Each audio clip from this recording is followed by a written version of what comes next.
Hello and welcome to Responsible Government Contracting. This workshop is part one of a three-part series introducing government contracting. Today, Mr. Andy Bennett will discuss steps necessary to register to do business with the government. Thank you, and find us on the web at nc-rgc.com. Welcome. Today we're going to be talking about government contracting. So if you're looking for insurance information, you're in the wrong place. But you can learn about government contracting today. My name's Andy. We're going to talk today about part one.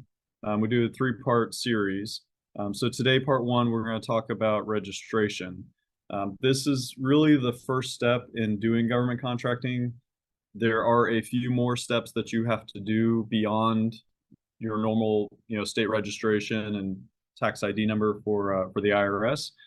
So we're going to talk about that kind of stuff today and give kind of an overview of what the government acquisitions thing is that we're talking about here. So I'll back up a little bit and give you a little bit of a story to kick things off. First thing, these pictures are kind of setting the tone for how we've been doing this for hundreds of years. And I took my kids on an East Coast trip last summer, and we saw all this, historic sites, Philadelphia and Colonial Williamsburg and Jamestown, all this kind of stuff. And I'm a nerd for this stuff, so I really get a kick out of this. So what I see when I see this kind of thing is I see those little bundles of paper and contracts and the red tape that actually goes around these contracts thing. One of the things we actually did was went to the National Archives, and like I said, guys, I'm a nerd for this. So I actually paid money to get a little piece of that red tape. So that's a real thing. That's where it comes from, just so you know, right? So government contracting, the red tape that wraps around the stuff, that's a real thing. We've been doing this for hundreds of years. So don't get frustrated with yourself. Give yourself grace, give yourself time, because it's complicated. It's complicated because we've been doing this for a minute, and there are rules that build on rules and rules and rules. One of the things we're going to talk about today is the cycle in the year of how this happens, right? And one thing that I learned as a lieutenant in the Air Force, and I hate to say it this way, but I learned how to play this game a little bit. What do I mean by that? Every year, the government is going to go through the same budget cycle every single year. It's going to start in October, and they're going to get permission to spend money for 12 months, and that's going to end in September. And there's not a bank account that the government just gets to throw extra money in to save funds if they don't spend it. If they don't spend the money, they lose it. And we'll talk about that more later. But what I found out early is that I had 5 people that worked for me, 5 enlisted folks that worked for me, and I needed to take care of them, and that was my job. And I knew that they needed new uniforms. I knew that they needed new boots or tools or whatever it was that they needed. But if I waited for budget, maybe I get it, maybe I don't. So what I figured out early on is something that's still a thing, is that I would do my homework up front in this time of year, right? So late winter, early spring. And I would say, okay, here's my wish list. I know I need, 15 pairs of boots. I know I need, 3 monitors, whatever that wish list is of stuff that I needed for my guys to do their jobs. And I would go out and do the homework, and I would, Google search where I could buy, those boots, or where I could buy those monitors, what companies were selling them, how much they were, and I would do all that homework up front, and I would just put that list in my pocket. Around July, August, September, okay, so as we're getting closer to the end of the government's year, July, August, September, contract officers are going to be going crazy to spend all of their money, the remaining funding that they have for that year. So when contract officers were running around my unit saying, hey, does anybody need anything? Does anybody need anything? Well, guess what? I had my wish list ready to go, researched and everything itemized. And I'd hand that to the contracting officers, and guess whose guys got the stuff, right? Because I knew this information, I knew how the process worked, And my folks always had the tools and resources that they needed because I worked within the system. So understand there are real implications to this. I know it's messy. I know there's a lot of, regulations and it can be kind of scary, but just understand it's consistent and understand there's a method to that madness. So getting into some of the weeds here today, we all took, civics and social studies in school, and we know that there's three branches of government, and we know there's Congress and the president, and the judicial branch and all that kind of stuff. What we're going to talk about today is not this kind of detail, but understanding who does what. So Congress is only going to do the budget. That's their job. They're going to listen to their constituents, they're going to listen to their voters, and around that August, September timeframe, you're going to hear people in the news talking about the budget and Congress passing the budget and doing all this stuff. So that's what Congress does. They put the budget together, and you may have heard, control of the purse strings and money and that kind of thing. That's what Congress does, is they write that budget and they give the authorization to the president. And then the president executes, executive branch, they execute that budget. What does that mean? They spend it, right? So Congress does the budget thing, and then the president goes out and spends the money. I'm going to use the term chain of command. And what that means to me is who's in charge and how that organization is structured. In the federal government, the president is at the top of the chain of command. Then you've got cabinet folks, the Secretary of Defense and, our agriculture and education, all those folks, and on down. So the president, Department of Defense, Department of Army, Army Corps of Engineers, right? So that chain of command is how money flows down also. How are we spending our money? That's the bottom part there. This is from last year's budget that ended in September of 2023. Over on the left-hand side here, Health and Human Services, we've got Department of Treasury, we've got Social Security Administration. So about 2/3 of the budget are on things like Medicare, Medicaid, payroll, running the government. Okay. That's of the big budget number. You hear, $8 trillion, $9 trillion. That's of the big budget number. About 1/3 of the budget over here is spent on the acquisitions piece that we're talking about, right? So when we're talking about this class today, this workshop today, about $2 trillion every single year is spent with companies like yourselves. All right. Government buys stuff, right? So manufacturing products, government buys services, labor support, professional services, and then all these other cats and dogs here. On blue is kind of an idea of the products piece, and orange is kind of an idea of the personal services, professional services, and then on down. All right, so just kind of give an idea of what it is that we're spending. That cycle, and I left off a 4 there, so CY 2024 is what that should say. But the fiscal year, not physical, right? So not like, weightlifting, but the fiscal, like the financial year versus the calendar year. So when you hear people in government say FY 24, that means fiscal year 24.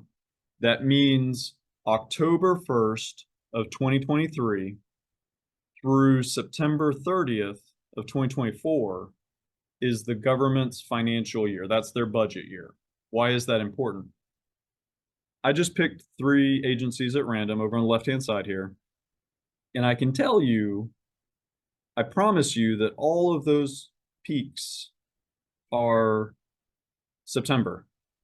And it's a ski slope every single year of the spending. Because of like that Lieutenant Bennett wish list that I talked about at the top. Why? Okay, I like to use FEMA as my example here. If you're FEMA, your job is to respond to natural disasters. Well, the earth doesn't work with, the federal fiscal year. I'm in Florida. And hurricane season is June through November. And that's just a thing. That's just when hurricanes hit.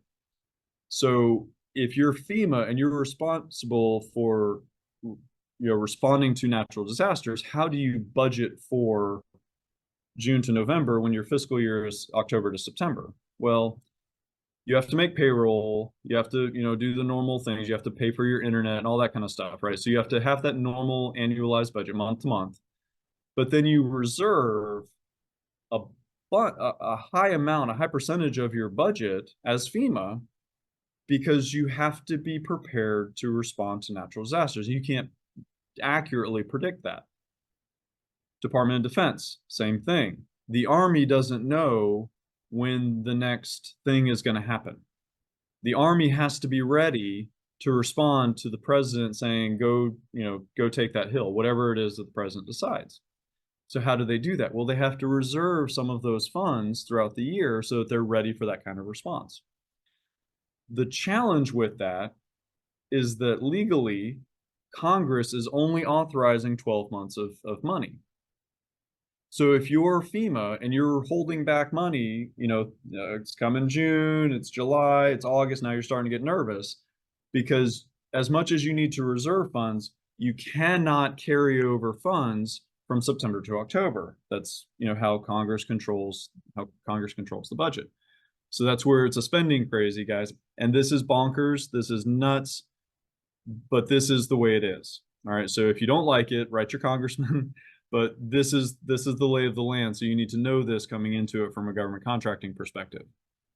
This has been the same way, and you see that top blue on, that's the government spending cycle in total. The only outlier to that was COVID a few years ago, and that's when the spike was in the March, May kind of timeframe. So that's the only outlier there. But just know this, in that July, August, September timeframe, contract officers are going to be spending like crazy, and you need to be positioned to be able to work with that. Okay, I do have a chat. I'm going to keep my chats open to see previous graphic quickly. Yes. So let's go back a second. That graphic there, I'll give you a second. You can. I'm going to post this recording on my website, guys. So I'll show that at the end. You're going to be able to get to that for free. So don't stress too much about capturing every slide. Okay. Excuse me. So now let's have a little fun. I've been doing this for about 22 years now, believe it or not. And I've found that people kind of fit into 4 legs of the table. That's just in government. The people that you're going to be interacting with are typically one of these 4 type folks. So let's talk about what they do. Finance folks help get the bills paid. I've seen hundreds and hundreds and hundreds of contracts, and every single one of them has a human being with a phone number and an email address that is the finance person that once you've gotten the award, they're going to help you get your bills paid. The government does not get a bonus if they short pay you. They are not incentivized. They do not want, they want to pay the bills, and actually they have to pay their bills. And pro tip for you guys, take advantage of this because it's law. The Prompt Payment Act says that you have to get paid within 30 days. And as a small business, you can ask for net 10, which means that they will pay you within 10 days of submitting an accepted invoice. Now take a step back and think about it. That big number that I showed you was $9 trillion. I have my own business and I use QuickBooks to run my finances. Imagine running a $9 trillion organization with QuickBooks, okay? It gets complicated. It gets messy. Invoices, right? So have patience going through that and understand that there are, 10 or 15 different systems, finance systems within the government, and all of them are slightly different. Ask for help. That's their job. They are not your contracting officer. They are not the decision maker in any sort of selections of who gets the award, who doesn't, but they are there to help you get your bills paid. I have been doing this. I know what I'm talking about, and I still call the finance people on the first invoice of a new contract to make sure I get that invoice submitted the way they want it so that I get paid, so that my companies, my clients get paid. All right, so just know that that's a thing. Use that because that's what they're there for. Next up, I'm in Tampa. If you're not in Tampa, we've got this silly thing called Gasparilla, and we have some fun with it. So the person that's in charge of a boat, of a ship, is called the captain, right? So that captain is in charge of the ship, the boat. If you're used to dealing with commercial companies, this is the president, this is the CEO, the COO of that company, the person in charge. If you are talking to the president of the company and they make a decision that they want to do business with you, congratulations, you've got the contract, you're going to get paid. In government, these people do not have that authority. What this person does is they set what's called mission intent or broad organizational direction. These are the types of things we're going to work on over the next 12 months. All right, so that's where this comes from. When this person is talking,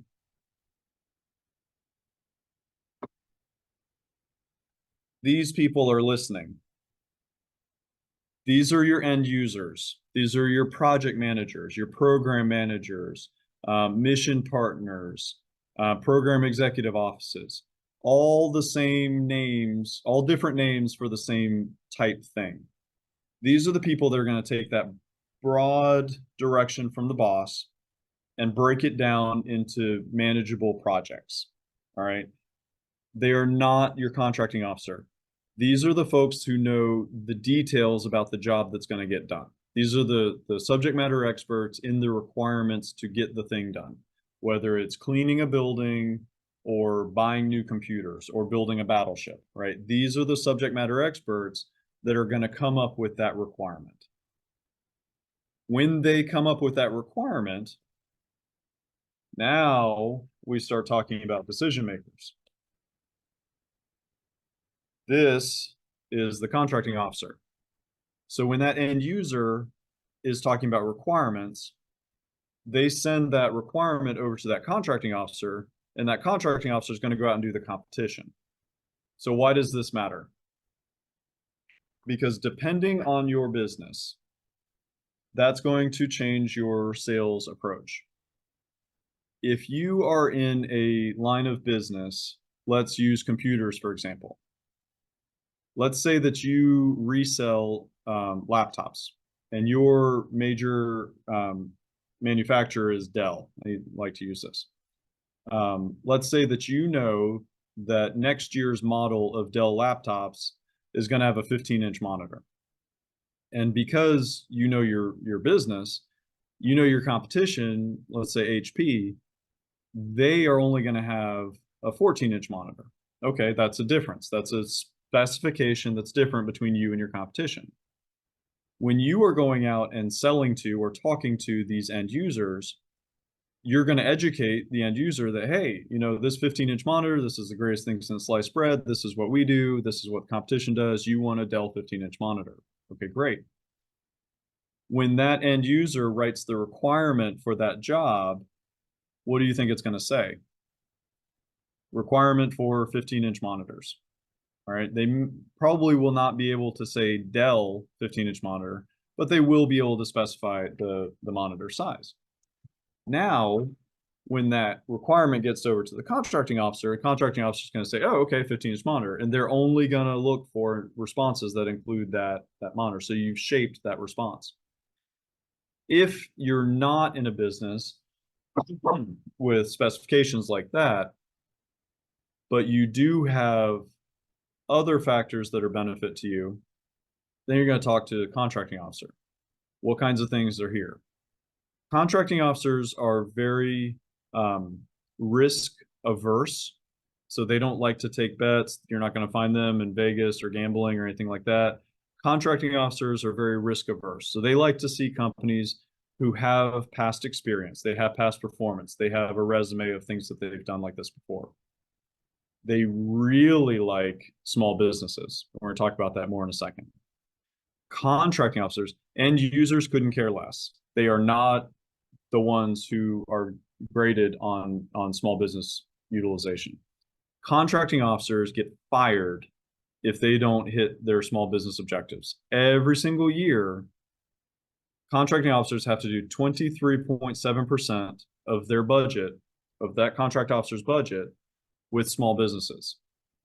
I'm going to talk about what small business means in a second. Within that, minority-owned companies, women-owned companies, veteran-owned companies, and hub-zone companies, historically underutilized business companies, those are special categories that have, individual requirements. Said differently, this is that same process I just talked about. Commander is going to give the direction, end user is going to look at the actual project details. That's going to come over to the contract officer to compete out to industry. Once that contracting officer has the ball, if you will, they're in control of the process, you don't go back and talk to the end user. That's where the line is. The contracting officer is going to be your interface. This is how the Air Force teaches the same thing that I'm talking about, just so you guys know, this is how they teach it to themselves. All right, and some of those percentages that I talked about before, of the whole budget, which is on the right-hand side there, about a quarter of that has to be done with small businesses, 5% with minority-owned, 5% with women-owned, 3% with veteran-owned, 3% with hub-zone. Dollars and cents wise, this is what that actually looks like. 148 billion last year. This is in a 12-month period with total small business. And then each of the small business categories represented here. So if you're a veteran minority, so if you're an African-American veteran, then you are going to be able to hit both of those buckets because each opportunity can only be one category. So you can qualify for minority-owned contracts and you can qualify for veteran-owned contracts. I hit this before, but I'm going to say it again just so you can see a little bit differently. That spending pattern really, really matters, and that cycle really, really matters. If you're this guy, this agency over on the left-hand side, and you had a $100 budget last year, and you only spent 80 bucks. Lady in the middle spent exactly what she asked for, and these guys on the end asked for 100 and they overspent. This is again where it goes crazy bonkers, and you just have to go with me on this. Next year, when that guy asks for the same thing he did last year, he's going to ask for the same budget, 100 bucks. He's not going to get $100. He only spent 80 bucks and wasted some taxpayer dollars. So he's going to get a reduction in that project, in that agency's budget. How do you think they're going to feel about that? Right? That's a bad thing. He's not going to get a bonus for saving 20%. He's probably going to get fired. This lady is on point. She knows what she's talking about. She's managing to her budget. She spends exactly, she has $0 at the end of the fiscal year. She's going to get exactly what she asked for because she's on point. This is the crazy part. This agency that overspent their budget is going to be seen as such a wildly successful program for citizens that they're probably going to get a plus up in next year's budget. I know that's crazy, but in the commercial world and like business world, they get fired because they overspent their budget. In government, it's a little bit different. So you just have to, know the groundwork that you're playing with here. All right, before I get to that, I'm going to show you guys, we'll do NAICS codes next in part 2 for a little bit of research. So now let's dive into actually doing the certificate, the registration piece. Kind of gave you the lay of the land. If you are starting a brand new business, some of these things are the same thing that you got to do anyway, like registering with the state. And I'm not talking about, the State Department, Washington, D.C. I'm talking about the Secretary of State for the state that you're primarily operating in. For me, my business, I'm based in Florida, so I register with SunBiz, which is the Secretary of State for the state of Florida. If you're not sure, you can just Google search, Secretary of State for Texas, Secretary of State for Louisiana, whatever it is. But if you're not sure, you can go to this site, Excuse me, there'll be a little pull down, you pick your state, and it'll take you straight to the Secretary of State for that website. This is the only step, hear me guys, this is the only step that you've got to pay for. This is the only step in this entire process that you have to pay for. And I don't control that. That's up to the states. I think in Texas, it's like $200. In Florida, I think it's $130, something like that. And you have to renew that every year. This is the only part of the process that you've got to pay for. Register your state. Register with your state. Next thing is the IRS. And this is a little wonky. The IRS's website, even though it's a website, it's only open, the website is only open during business hours. So go to this website. What you're looking for is to get a tax ID number or an EIN, employer identification number, from the IRS, right? You're going to get this form. It's called an SS4, Sierra 4, and that's going to have your tax ID number. You're going to want to keep that. That's your social security number for your business. All right. So that's how you pay taxes for your business. So you're going to need that. You used to have to do a DUNS number. Some contracting officers still ask for DUNS numbers. Dun & Bradstreet, D&B, DUNS number, all the same thing. You do not have, you do not have to do this anymore. But if you want to, you can go to this site and you can do it for free.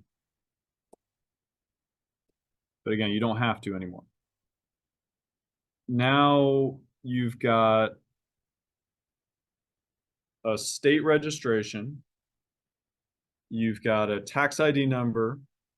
Some of the other stuff you're going to need is a bank account, so a business bank account. They don't like post office boxes, so you're going to need a physical address for your company. Hit or miss if you use like a co-working space, like a WeWork or something like that. Sometimes they're okay with that, sometimes they're not. They like to see physical addresses.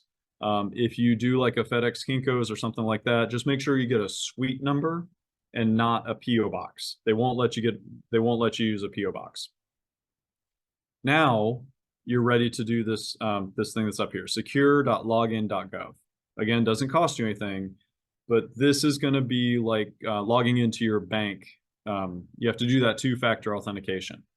and I'll show you this in a second, I use my phone. It just gives me a 6-digit number every 60 seconds. So just whatever you're comfortable. Sometimes you can get a phone call, sometimes you can get a text message, whatever you're comfortable with for the two-factor authentication. So set that up. You're going to use this login in multiple sites. So just remember what it is. All right, your password, your email address, and then that token. I'm going to take you to this website, sam.gov. If you've been in the business before and you came back, this used to be FBO, FedBiz Ops. Way back, it used to be Orca and CCR. A few years ago, it was beta.sam.gov. Now it's just sam.gov. All right. And I put the screenshots there because if you just Google sam.gov, there's going to be some pretty convincing websites that pop up. You want to make sure you use the site that looks like this. All right. So that's why those screenshots are there.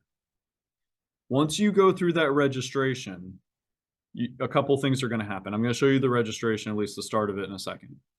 But once you go through that registration, you're going to immediately get a long sequence that's called a UEI, Unique Entity ID. That is what replaced the DUNS number. So make sure you hold on to that UEI, Unique Entity ID. You're going to get that immediately. A couple weeks later, you're going to get a CAGE code. Contractor and Government Entity. That's what CAGE stands for. That's going to be a 5-digit alphanumeric, so numbers and letters, 5 digits, and that's going to be the government's check that you have registered your company. So once you have that CAGE code, then you can have contract awards. You want to make sure that you are checking your emails from email addresses that look like this: samadmin@sam.gov. Sometimes it's do not reply at sam.gov. If they have an issue, or if these are human beings that are actually reviewing those, believe it or not. So if you have an issue, if you need additional information, or the address didn't bounce back, they're going to email you, and you have usually 3 or 5 days to respond. And if you don't, if this email goes to your spam folder, your junk folder, then guess what? You're out of luck. You have to start over. Pro tip again, I'll save you 2 months here. All right, 2 months of spinning your wheels. Make sure when you register with your state and you register with the IRS and you register with SAM, you're using exactly the same business name, exactly the same address. All of that information needs to be, if you're using 123 Main Street, and for the IRS, you spell it out, STREET, but for the state, you did the abbreviation ST period, that may cause you problems. If you have a business name that is an acronym, you want to make sure you're using exactly the same business name. So that will hang you up. So make sure you're doing that consistently. So I'm going to pull up what sam.gov looks like. To log out here. Yeah. Okay, so this is what sam.gov looks like. All right, so I'm going to put this in the chat so you guys have it. Notice I'm not signed in. All right, so I'm going to click this sign in button here, and you need to make sure you look at it. You are at a site that looks like this. I'm going to have my phone ready because I'm going to need that two-factor authentication, just like a bank account, right? I have already set up my login.gov, but if you have not, then you're going to go to this create account. All right, but I've already done that, so I'm going to fast forward.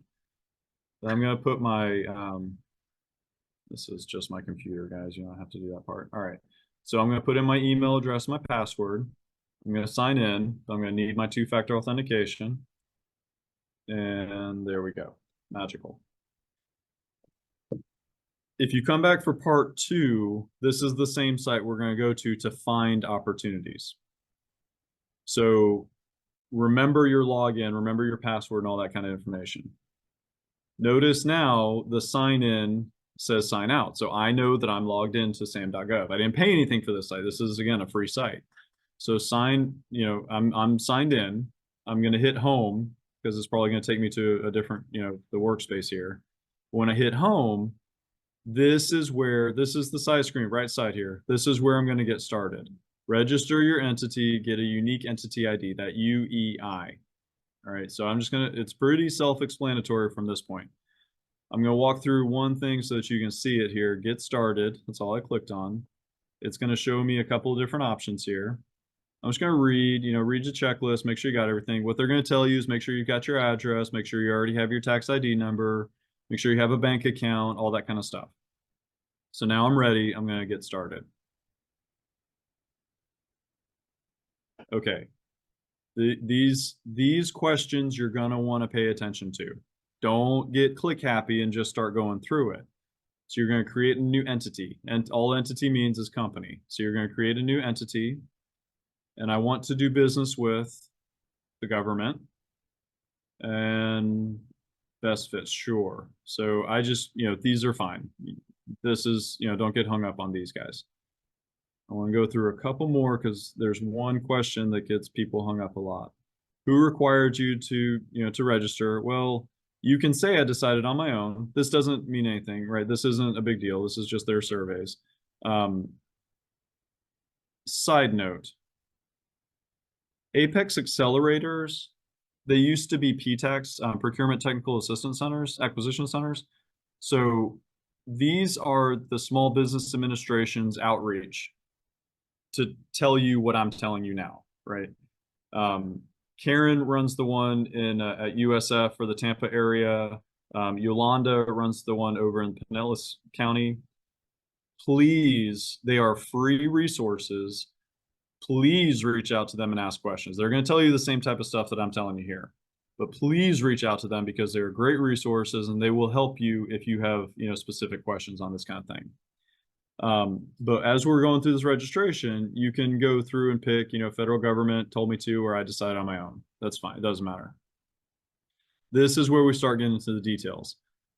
You can do this and just get the UEI, but what I'm going to recommend is do this all awards. It takes a little bit more time, but this is what you're going to need to get that cage code and get actual contracts. So select this. All right. This is the question that I've seen people get hung up on. This is the last one, then I'll hop back. Are you registering a government entity?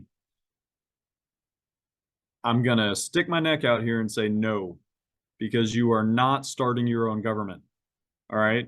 You are not registering a government entity. You are registering a company. So the answer to that question is no.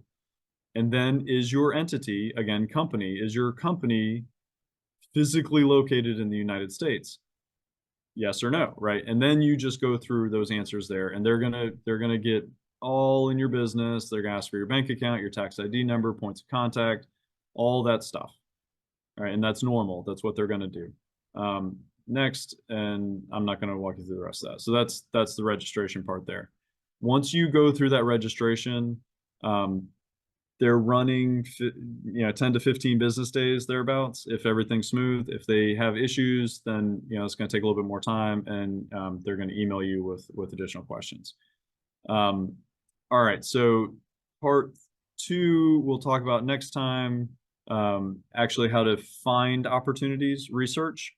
And then part 3 later in the month, we'll talk about responding. How does the proposal look? What kind of information? How do they pick winners and losers?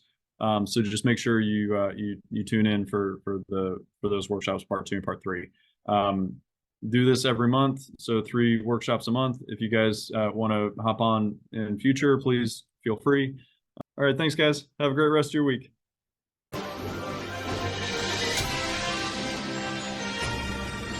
Thank you for your time today. We hope this workshop was instructive and informative. Please find additional accredited courses and other support services on our website at nc-rgc.com